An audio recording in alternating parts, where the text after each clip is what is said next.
It was a warm Saturday in the summer of 1998 when the Wallace family, John, his wife Linda, and their two children, 12-year-old Emily and 8-year-old Ryan, headed out to the Riverside Mall in Indiana. The outing was supposed to be simple, a day of shopping for school supplies, some clothes, and maybe a stop at the food court. Witnesses described them as cheerful and ordinary, blending into the crowd of weekend shoppers. But by nightfall, something unexplainable had happened. The family never came back home. When the first reports surfaced, neighbors believed there must have been some kind of mix-up. After all, the Wallace family was well known in their community. John worked as a mechanic, Linda was a teacher, and their children were regulars at the local park. But when police checked their driveway, the family car was still sitting in the mall's parking lot, locked and untouched. Inside were the car keys, receipts from earlier purchases, and even a half-finished soda. It was as if they had stepped into the mall and simply vanished into thin air. Security cameras, which were limited in the late 90s, only made the case more confusing. Footage showed the family walking through the main entrance just after 2:00 p.m. John carried a shopping bag, Ryan held a balloon from a toy store, and Emily clutched her mother's hand. The family then moved toward the second floor, where a large furniture store occupied the corner wing of the building. The cameras followed them until they entered the store, and then, inexplicably, the tape ended. The mall's security system cut out for the next 2 hours, leaving a blank space where the most crucial footage should have been. By evening, the mall was closing, and security guards were puzzled to find the Wallace family's car still parked outside. An announcement was made over the loudspeakers, and the mall was swept by staff searching for them. But there was no sign, no wandering children, no distressed parents, no abandoned shopping bags. The police were quickly called, and the mall was locked down for hours. Dogs were brought in to trace the family's scent, but the trail went cold inside the furniture store. As word spread, the media swarmed the scene, dubbing it one of the strangest disappearances in Indiana's history. Reporters broadcast live outside Riverside Mall, speculating everything from kidnapping to organized crime, but the sheer lack of evidence baffled investigators. How could 4 people disappear inside a crowded mall in the middle of the day, without a single witness? The very next morning, the Wallace disappearance dominated headlines across Indiana. Local police officers were joined by state investigators, combing through every corner of Riverside Mall. Officers interviewed dozens of shoppers, clerks, and security guards, yet the answers were always the same. The Wallace family was seen walking together toward the furniture store, and then nothing. No one recalled seeing them leave. No one remembered hearing screams. It was as though the family had simply dissolved into the crowd, and never returned. Authorities quickly locked down the furniture store that the family had last entered. Every aisle was inspected, every fitting room searched, and even the stockroom was combed over for evidence. They found nothing unusual, no blood, no signs of a struggle, no misplaced belongings. The receipts in the Wallace car confirmed that they had purchased items earlier in the day, but inside the store itself, not a single purchase was recorded under their name. It was as if their day of shopping had ended the moment they stepped inside. Detectives then turned to the mall's security system, but the grainy VHS footage provided little help. The 2-hour gap when the Wallace family disappeared was written off by mall officials as a technical glitch. Investigators weren't convinced. The tape showed the family entering the furniture store at exactly 20:17 p.m., and then static. When the footage resumed, it was 4:32 p.m., and the store looked empty. It was an unsettling coincidence, one that left officers deeply suspicious. The FBI eventually stepped in, considering the possibility of kidnapping or foul play. Flyers bearing the Wallace family's faces were distributed across the state. Search parties scoured nearby woods, rivers, and abandoned buildings. Tips poured in, with witnesses claiming they had seen the family at gas stations, diners, or along highways. Each lead was checked, and each one collapsed into nothing. The Wallace case was turning into a dead end, despite the manpower and resources poured into it. Yet, one detail haunted investigators. In a mall that saw thousands of shoppers that Saturday afternoon, not one person could confirm seeing the Wallace family after 20:17 p.m. No hurried footsteps, no screams, no struggle, nothing. It wasn't just a disappearance, it was a disappearance that defied logic, one that seemed almost deliberately concealed. As the years passed and the Wallace case grew colder, Riverside Mall slowly developed a darker reputation. Shoppers still visited, but whispers spread about unsettling experiences inside the building. Security guards who worked night shifts were the first to speak about strange occurrences. Faint noises when the mall was empty, and unexplained movements in their peripheral vision. Most people laughed these off as imagination, but those who worked there longest swore something wasn't right within those walls. one janitor, who had cleaned the furniture store countless times, claimed he once heard children giggling when the store was locked and dark. He described the sound as soft but clear, echoing from behind the showroom walls where no customers were allowed. When he went to check, the laughter stopped instantly. He found nothing unusual, just perfectly arranged furniture displays and dusty corners. Terrified, he quit his job only weeks later, saying he could no longer stand the feeling of being watched. Another employee reported an even stranger incident. While dusting a large mirror in the same store, he noticed a small handprint smudged into the glass. It was too tiny to belong to an adult, and it appeared on the inside surface of the mirror, somehow impossible to reach. Disturbed, the worker called over his supervisor, but when they returned only minutes later, the handprint was gone. No one ever mentioned it in official reports, but rumors of the phantom handprint spread quickly among the mall staff. Shoppers, too, began to share eerie stories. Some claimed that when they passed by the furniture store, they felt a sudden drop in temperature, as if stepping into a freezer. Others recalled hearing faint whispers, words too low to understand, but always unsettling in tone. A few even reported the sound of someone softly knocking from within the walls, though no one ever investigated long enough to find a source. These tales, often dismissed as paranoia, built a reputation that the store, and perhaps the mall itself, was haunted. Despite the skepticism of officials, these reports only fueled public fascination with the Wallace disappearance. Local newspapers occasionally ran stories on the mall's so-called hauntings, blending folklore with fact. For many, it seemed as if the Wallace family had never truly left Riverside Mall at all. Their presence lingered, not in body, but in echoes and whispers that refused to fade. By 2014, the Wallace case had long since gone cold. 16 years had passed, and for most people, the mystery was nothing more than an unsolved headline from the late 90s. Riverside Mall itself had fallen into decline. Stores closed, foot traffic dwindled, and the once bustling shopping center became a hollow shell of its former self. Developers finally decided it was time for a major renovation, hoping to breathe new life into the aging building. But what they uncovered during that renovation reignited the case in ways no one could have predicted. Construction crews were tasked with tearing down parts of the old furniture store, which had been shuttered for years due to poor business. As workers began removing tiles and drywall, they noticed something odd. One section of the wall sounded hollow when struck. At first, they assumed it was simply a flaw in the construction. But the more they investigated, the clearer it became. Behind the plaster and bricks was a sealed-off space that didn't match any architectural plans. Blueprints of the mall were pulled from the city archives, and every version told the same story. There was never supposed to be a room behind that wall. The discovery sparked immediate suspicion. Workers grew uneasy, refusing to continue demolition until law enforcement was brought in. The local police, remembering the Wallace case all too well, quickly contacted the FBI, who had handled the investigation years earlier.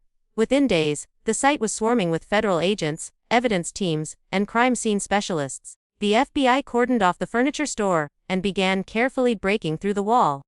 Journalists caught wind of the activity, and soon news crews lined the mall's parking lot, broadcasting live updates. For many, this was the first real lead in a case that had been silent for more than a decade. Families of the victims watched anxiously from their homes, terrified of what might finally be revealed. Something about the way the FBI handled the scene, tight-lipped, heavily guarded, and cautious, hinted that they knew this wasn't a routine discovery. Inside the mall, the atmosphere was tense. Workers whispered about what might be hidden behind the wall. Some thought it would be stolen goods, others feared something darker. Agents, however, said nothing. They continued their work late into the night, chiseling and drilling, until at last, after hours of effort, a section of the wall gave way. Behind it lay darkness, a hidden void, untouched for years, waiting to reveal whatever secrets had been buried inside. When the first slab of concrete was pried loose, a rush of stale air escaped from the cavity, carrying with it a heavy, sour odor that immediately unsettled everyone present. Investigators described the smell as thick and unnatural, something that clung to their clothes long after they left the site. Floodlights were brought in, and agents carefully widened the opening. What they saw through the crack sent chills down their spines. The faint outline of a small room, completely sealed off from the rest of the mall, frozen in time since the late 90s. As the FBI pushed inside, they realized the room wasn't just an empty cavity, it had been deliberately constructed. The walls were smooth, plastered over as though someone had gone to great lengths to hide it. Dust clung to every surface, and the air was suffocatingly stagnant. But scattered across the floor were unmistakable signs that this was not some forgotten storage unit. A child's shoe, a faded shopping bag, and a broken wristwatch lay half buried in the dust, each object instantly recognizable as belonging to the Wallace family. At the far end of the room, investigators made the most disturbing discovery yet: 4 skeletal remains, their positions eerily unnatural. The parents appeared huddled together, while the children were found lying nearby with remnants of toys and clothing still intact. Time had stripped the bodies to bone, but enough evidence remained to confirm the horrifying truth. The Wallace family had been inside this sealed chamber the entire time. What unsettled the agents most was the fact that there were no entry points besides the wall they had just broken through. The deeper the FBI searched, the stranger the findings became. Shopping bags still contained items from 1998, receipts stamped with the date of the disappearance, snack wrappers, and even unopened soda cans. These weren't discarded objects, they were belongings trapped with the family in their final moments. On the plaster walls, faint markings were discovered, scratches and smears that suggested desperate attempts to escape. One chilling message, scrawled in faded ink, read only 2 words, "Not alone." The discovery left investigators shaken. They had uncovered the Wallace family, yes, but the mystery had only deepened. Who built this room? How had it gone unnoticed in every previous search? And most disturbingly, what did the cryptic writing on the walls mean? The evidence suggested this was no accident, but a deliberate act meant to erase a family from existence. Hidden behind a wall in plain sight, inside a mall filled with thousands of unsuspecting shoppers. The FBI's forensic team spent days examining the hidden room, and the findings grew darker with every passing hour. It became clear that the Wallace family hadn't simply stumbled into the space by accident. The structure showed signs of being intentionally sealed from the outside, as if someone had built the room specifically to entomb them. The smooth plaster and reinforced bricks were too precise to be the result of hasty work. Whoever created this chamber had taken time, effort, and chilling precision to ensure that no one inside would ever escape. Experts analyzed the skeletal remains, and what they uncovered painted a grim picture. The family had likely survived for several days inside the sealed space. Scratches on the plaster walls indicated frantic attempts to claw their way out, some made by adult hands, others heartbreakingly small, belonging to the children. Near the remains, scraps of paper were found, torn from receipts and packaging, covered in shaky handwriting. Most were illegible from smears of dirt and age, but a few words stood out: dark, hungry, and watches. The FBI initially tried to explain the messages as the delirium of a family trapped in unbearable conditions. Yet, the handwriting suggested more than just panic. It suggested fear of someone, or something, that had been present even while they were entombed. Investigators reported that multiple notes appeared to be written by Linda, the mother, but others seemed different, jagged, frantic, almost childlike. The possibility that the children had left their own last words only deepened the horror of what they uncovered. Then came the most unnerving detail: fingerprints that didn't belong to the Wallace family. Forensic teams lifted partial prints from the walls and objects inside the chamber, belonging neither to John, Linda, Emily, nor Ryan. It suggested someone else had been in the room at some point. Whether this mysterious presence was their captor, a tormentor, or something beyond explanation, no one could say. What terrified investigators was the realization that this unknown figure had vanished without a trace. The more the FBI pieced together, the less sense the case made. How had an entire family been lured into a sealed room in a crowded mall, without a single witness? How could a chamber that wasn't on any blueprints have existed for 16 years, hidden in plain sight? And most disturbing of all, who, or what, had the Wallaces meant when they scrawled the words, "Not alone," across the plaster? Instead of closing the case, the discovery only deepened the darkness surrounding it, leaving agents with far more questions than answers. News of the discovery spread like wildfire. Within hours of the FBI's announcement, national outlets descended on Indiana, broadcasting live outside Riverside Mall. Crowds gathered in the parking lot, whispering nervously as helicopters circled overhead.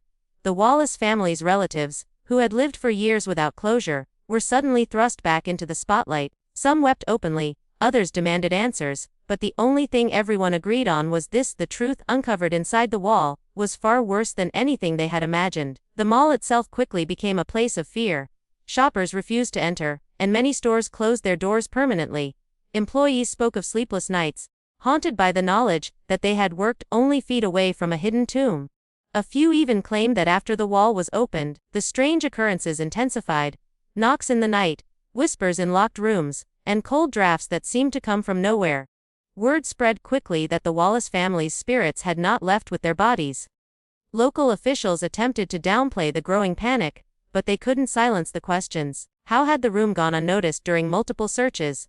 Why had no one checked the hollow wall earlier? And, most disturbing of all, who had the power to build and conceal such a space in a busy mall without anyone noticing? Theories swirled, ranging from a disturbed mall employee to organized crime, but some residents insisted there was something much darker at play. The FBI, meanwhile, kept their findings tightly under wraps. While they confirmed the discovery of the remains, many details, such as the fingerprints, the notes on the walls, and the unexplained structural modifications, were left out of official reports. This secrecy only fueled speculation. Conspiracy forums exploded with theories that the government was hiding evidence of ritualistic practices, that the mall itself had been designed with hidden passages, or that the case tied into other disappearances across the country. Within months, Riverside Mall was shut down entirely, abandoned like a monument to the horror discovered inside. The once lively shopping center became a husk of silence, its boarded-up entrances tagged with graffiti that read, "Not Eloni." To this day, locals say the mall is cursed. Some avoid driving past it altogether, while others swear that if you park outside at night, you can still hear faint tapping against the walls, as though someone, or something, is still trying to get out. And so, the case of the Wallace family remains one of the darkest and most disturbing mysteries in American history. The discovery of their remains behind a sealed wall should have given closure, but instead, it opened even more terrifying questions. Who built that hidden room? How could an entire family vanish in broad daylight, without a single witness? And what did they mean when they wrote those haunting words? Not alone. The Riverside Mall has since been abandoned, left to rot like a tombstone to the past. Locals still whisper about it, warning one another never to go near it after dark. Some say the air grows colder near the sealed wall, while others claim they've heard knocking, slow, deliberate, and patient, echoing from inside the ruins. Perhaps the Wallaces were victims of something human, something explainable, or perhaps their story is proof that some places hide secrets we were never meant to uncover. The mall still stands in silence, but the question lingers: if the Wallaces were not alone in that room, then who, or what, was with them?